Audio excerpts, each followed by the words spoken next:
Welcome, ladies and gentlemen, to this video lesson about World War I. I am Miss Jennifer Blank, and I will be your guide on this journey. So today, we're actually going to talk about the end of the war, the peace. And I use that term loosely because this, ladies and gentlemen, was a vengeful peace. The Treaty of Versailles was quite possibly one of the worst decisions made in world history. This was really not a good decision, the way that this treaty was crafted, what the treaty ended up being, and the fact that basically all the blame for this war was placed on Germany. But we're going to talk about that. I want to start off with this quote. Germany is going to pay. We will get everything you can squeeze out of a lemon and a bit more. The Germans should hand over everything they own. Now, this was from a speech in 1918, as you can see below, by Sir Eric Geddes. He was a British politician, and he was running for election as a member of parliament. That would be running for Congress, the equivalent for the United States. So this pretty much sums up what the peace treaty was about. It was about revenge. Clear and simple, revenge. We had this pain, so someone's going to pay for that pain dearly. Now, what happens when you seek revenge is you get more pain and more problems. But apparently we haven't quite learned that lesson in history just yet. And here's another quote from Bertrand Russell, pretty famous intellectual at the time. So I'm just going to read this to you as well. We do not like to be robbed of an enemy. We want someone to hate when we suffer. It is so depressing to think that we suffer because we are fools. Yet, taking mankind en masse, that is the truth. For this reason, no political party can acquire any driving force except through hatred. It must hold someone to obloquy. If so-and-so's wickedness is the sole cause of our misery, let us punish so-and-so and we shall be happy. The supreme example of this kind of political thought was the Treaty of Versailles.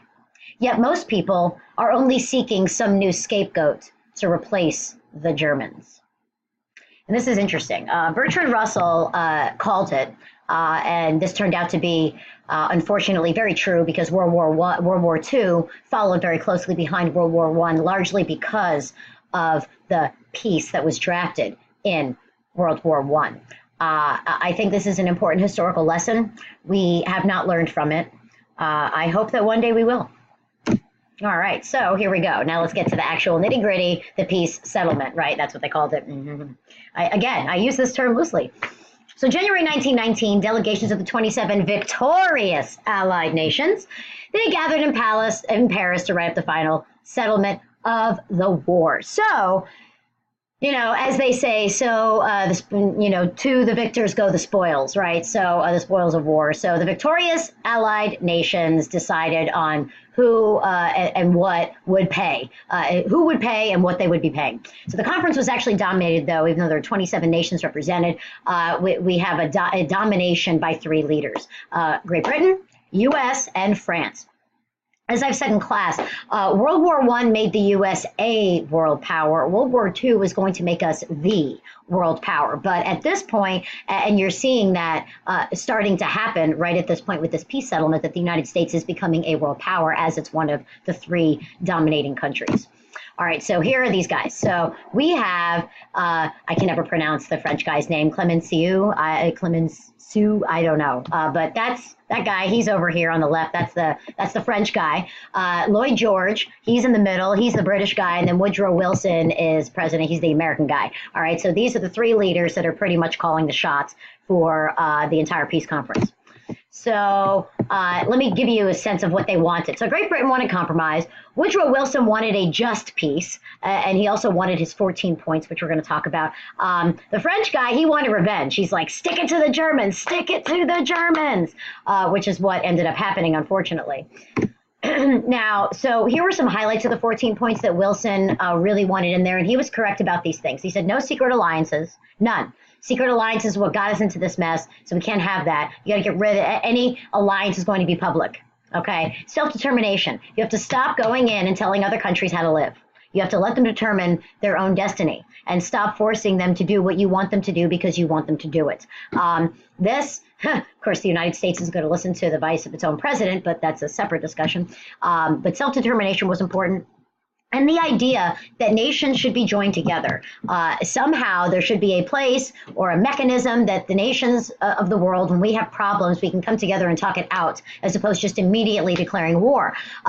Woodrow Wilson called this the League of Nations.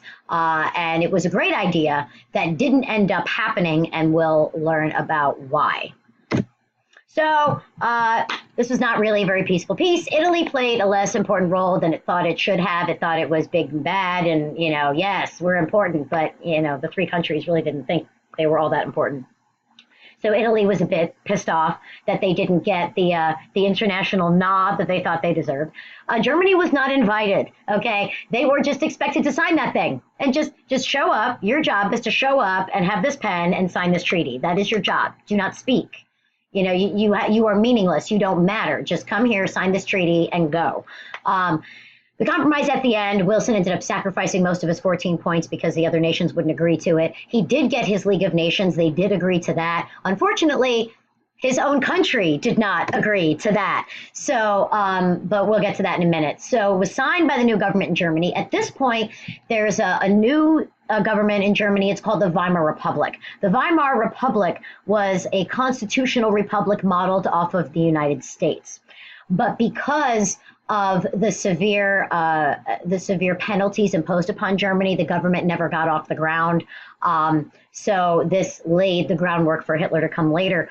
But the Germans did not want to sign the treaty. They were not on board with the treaty, but they didn't feel like they had another choice. The government was collapsing. German people were starving on the streets, and so this was a problem. So it was signed on the actually 5th anniversary of the Archduke's assassinations. That was June 28th, 1919. And terms of the treaty. So there are a couple of terms, lots of terms we got to talk about. So German army was limited to 100,000 men, and they were conscripted for quite a long time. So they were basically like lifelong members of this army. The German could not have any submarines or an air force, and Austria and Germany could not become one nation. They had to stay separate. So these key to the these guys, these two that I can't pronounce, these areas of land, tracts of land, went back to France. Sections of Prussia went to the new Polish state, this was a brand new country that was constructed after World War I. And we're going to talk about this in class. We're going to do a map activity where we're going to look and see what the world looked like before World War I and what the world looked like after. There were going to be a lot of changes. Also, there were new nations formed from Austria-Hungary. That empire was broken up. So you have the formations of Czechoslovakia and Yugoslavia. So we have several new countries. Old empires that used to exist no longer exist. The Ottoman Empire is, of course, officially done at this point as well. Now, why did this help cause World War II? Well, Germany had to pay reparations, 132 billion gold marks, or in our money, $33 billion. Now, the Allies took over Germany's industry. They took over all of their raw materials and farmland. Basically, the Allies took over all parts of Germany that allowed them to make money. So in order to pay back these debts, one thing they did was they took a loan from the U.S. And Germany gave most of that money to pay Britain and France. And they used that money to pay the U.S. back for the war goods they bought, but then they still had a loan out. So it was kind of an interesting problem the Germans had. They were using a loan from a country to pay off an earlier loan to that same country. But so these reparations crippled Germany. It made it impossible for them to get back on their feet. It made it impossible for them to move forward. And this would allow Hitler to come. Hitler was laughed out of the ballot box the first time he ran for office. He was laughed out of it. I mean, it was ridiculous. It was nonsensical. Nobody took this guy seriously until things got so desperate in Germany that they were willing to give the ridiculous a try.